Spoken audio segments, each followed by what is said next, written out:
बाल महाभारत कथा अध्याय 8वां कर्ण। पांडवों ने पहले कृपाचार्य से और बाद में द्रोणाचार्य से अस्त्र शस्त्र की शिक्षा पाई। उनको जब विद्या में काफ़ी निपुणता प्राप्त हो गई तो एक भारी समारोह किया गया जिसमें सब ने अपने कौशल का प्रदर्शन किया। सारे नगरवासी इसी समारोह को देखने आए थे। तरह तरह के खेल हुए और हर एक राजकुमार यही चाहता था कि वही सबसे बढ़कर निकले। आपस में प्रतिस्पर्धा बड़े जोर की थी, परंतु तीर चलाने में पांडुपुत्र अर्जुन का कोई सानी न था। अर्जुन ने धनुष विद्या में कमाल का खेल दिखाया। उसके अद्भुत चतुरता को देखकर सभी दर्शक और राजवंश के सभी उपस्थित लोग दंग रह गए। ये देखकर दुर्योधन का मन ईर्ष्या से जलने लगा। अभी खेल हो ही रहा था कि इतने में रंगभूमि के द्वार पर खम टोकते हुए एक रोबीला और तेजस्वी युवक मस्तानी चाल से आकर अर्जुन के सामने खड़ा हो गया। यह युवक और कोई नहीं, अतिरथ द्वारा पोषित कुंती पुत्र कर्ण ही था। लेकिन उसके कुंती पुत्र होने की बात किसी को मालूम ना थी।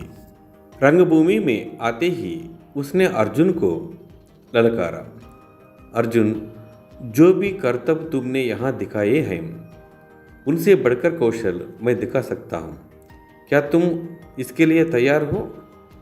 इस चुनौती को सुनकर दर्शक मंडली में बड़ी कलबली मच गई, पर ईर्ष्या की आग से जलने वाले दुर्योधन को बड़ी राहत मिली।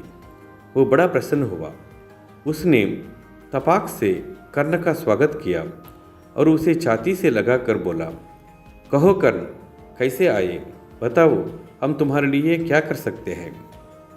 कर्ण बोला, राजन, मैं अर्जुन से द्वंद्व युद्ध और आपसे मित्रता करना चाहता हूँ। कर्ण की चुनौती को सुनकर अर्जुन को बड़ा तेज आया। वो बोला, कर्ण, सभा में जो बिना बुलाए आते हैं और जो बिना किसी के पूछे बोलने लगते हैं वे निंदा के योग्य होते हैं। यह सुनकर कर्ण ने कहा, अर्जुन, यह उत्सव केवल तुम्हारे लिए ही नहीं मनाया जा रहा है, सभी प्रजाजन इसमें भाग लेने का अधिकार रखते हैं। व्यर्थ डींगे मारने से फायदा क्या? चलो तीरों से बात कर लें। जब कर्ण ने अर्जुन को जो चुनौती दी तो दर्शकों ने तालियां बजाई। उसके दो दल बन गए। एक दल अर्जुन को बढ़ावा देने लगा और दूसरा कर्ण को। इसी प्रकार वहां इकट्ठी स्त्रियों के भी दो दल बन गए हैं। कुंती ने कर्ण को देखते ही पहचान लिया और भय तथा लज्जा के मारे मूर्छित सी हो गई। उसकी यह हालत देखकर विदुर ने दासियों को बुलाकर उसे चेत करवाया। इसी बीच कृपाचार्य ने उठकर कर्ण से कहा, अज्ञात वीर, महाराज पांडु का पुत्र और कुरुवंश का वीर अर्जुन तुम्हारे साथ द्वंद्व युद्ध करने के लिए तैयार है, किंतु तुम पहले अपना परिचय तो दो। तुम कौन हो? किसके पुत्र हो? किस राजकुल को तुम विभूषित करते हो? द्वंद्व युद्ध बराबर वालों में ही होता है। कुल का परिचय पाए बगैर राजकुमार कभी कृपाचार्य की यह बात सुनकर कर्ण का सिर झुक गया। कर्ण को इस तरह देखकर दुर्योधन उठ खड़ा हुआ और बोला, अगर बराबरी की बात है तो मैं आज ही कर्ण को अंगदेश का राजा बनाता हूँ। यह कहकर दुर्योधन ने तुरंत पितामह भीष्म एवं पिता धृतराष्ट्र से अनुमति लेकर वही रंगभूमि में ही राज्याभिषेक की सामग्री मंगवाई और कर्ण का राज्याभिषेक करके उसे अंगदेश का राजा घोषित कर दिया।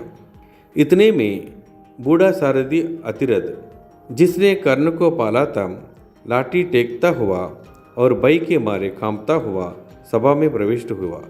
कर्ण, जो अभी अभी अंगदेश का नरेश बना दिया गया था, उसको देखते ही धनुष नीचे रखकर उठ खड़ा हुआ और पिता मानकर बड़े आदर के साथ उसके आगे सिर नवाया।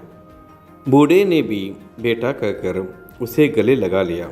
यह देखकर भीम खूब कह मारकर हंस पड़ा और बोला, सारथी के बेटे, धनुष तोड़कर हाथ में चाबुक लो। चाबुक वही तुम्हें शोभा देगा। तुम भला कब से अर्जुन के साथ द्वंद्व युद्ध करने के लिए योग्य हो गए। यह सब देखकर सभा में खलबली मच गई। इस समय सूरज भी डूब रहा था। इसी कारण सभा विसर्जित हो गई। मशालों और दीपकों की रोशनी में दर्शक वृंद अपने अपनी पसंद के अनुसार अर्जुन, कर्ण और दुर्योधन की जय बोलते जाते थे। इस घटना के बहुत समय बाद एक बार इंद्र बूढ़े ब्राह्मण के वेश में अंगनरेश कर्ण के पास आए। उसके जन्मजात कवच कुंडलों की भिक्षा मांगी। इंद्र को डर था कि भावी युद्ध में कर्ण की शक्ति से अर्जुन पर विपत्ति आ सकती है। इस कारण कर्ण की ताकत कम करने की इच्छा से ही उन्होंने उससे ये भिक्षा मांगी थी। कर्ण को सूर्यदेव ने पहले ही सचेत कर दिया था कि उसे धोखा देने के लिए इंद्र ऐसी चाल चलने वाले हैं। परंतु कर्ण इतना दानी था कि किसी के कुछ मांगने पर वह मना कर ही नहीं सकता। इस कारण यह जानते हुए भी कि भिखारी के वेश में इंद्र धोखा कर रहे हैं, कर्ण ने अपने जन्मजात कवच कुंडल निकालकर भिक्षा में दे दिए। इस अद्भुत दानवीरता को देखकर इंद्र चकित रह गए।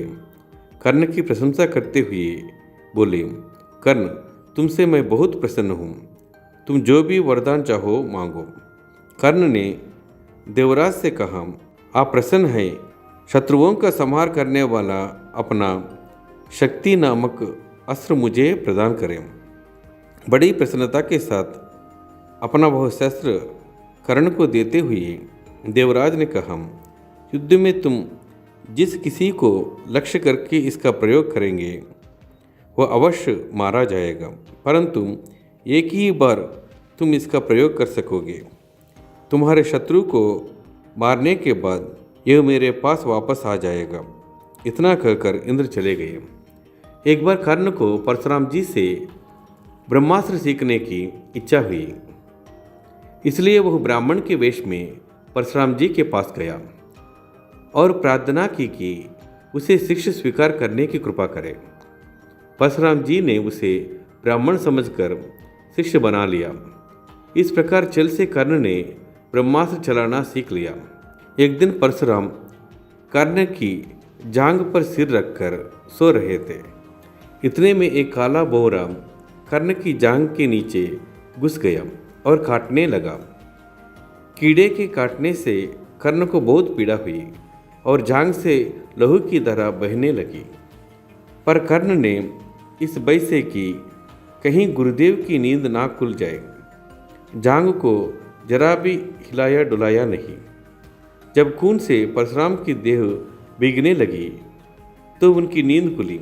उन्होंने देखा कि कर्ण की जांघ से खून बह रहा है। ये देखकर परशुराम बोले, बेटा सच बताओ, तुम कौन हो। तब कर्ण असली बात ना छिपा सका। उसने स्वीकार कर लिया कि वो ब्राह्मण नहीं बल्कि सूतपुत्र हैं। यह जानकर परशुराम को बड़ा क्रोध आया। अतः उन्होंने उसी घड़ी कर्ण को शाप देते हुए कहा, चूंकि तुमने अपने गुरु को ही धोखा दिया है, इसलिए जो विद्या तुमने मुझसे सीखी है वह अंत समय में तुम्हारे किसी काम ना आएगी। तुम उसे भूल जाओगे और रणक्षेत्र में तुम्हारे रथ का पहिया पृथ्वी में घस जाएगा। परशुराम जी का यह शाप झूठा ना हुआ। जीवन भर कर्ण को उनकी सिखाई हुई ब्रह्मास्त्र विद्या याद रही, पर कुरुक्षेत्र के मैदान में अर्जुन से युद्ध करते समय कर्ण को वह याद ना रही। दुर्योधन के घनिष्ठ मित्र कर्ण ने अंत समय तक कौरवों का साथ ना छोड़ा। कुरुक्षेत्र के युद्ध में भीष्म तथा आचार्य द्रोण के आहत हो जाने के बाद दुर्योधन ने कर्ण को ही कौरव सेना का सेनापति बनाया था। कर्ण ने 2 दिन तक अद्भुत कुशलता के साथ युद्ध का संचालन किया।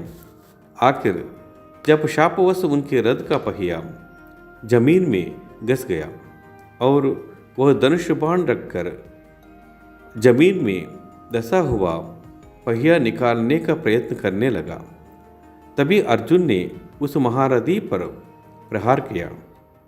माता कुंती ने जब यह सुना तो उसके दुख का पार न रहा। अगला अध्याय है द्रोणाचार्य, गुरु द्रोणाचार्य। धन्यवाद।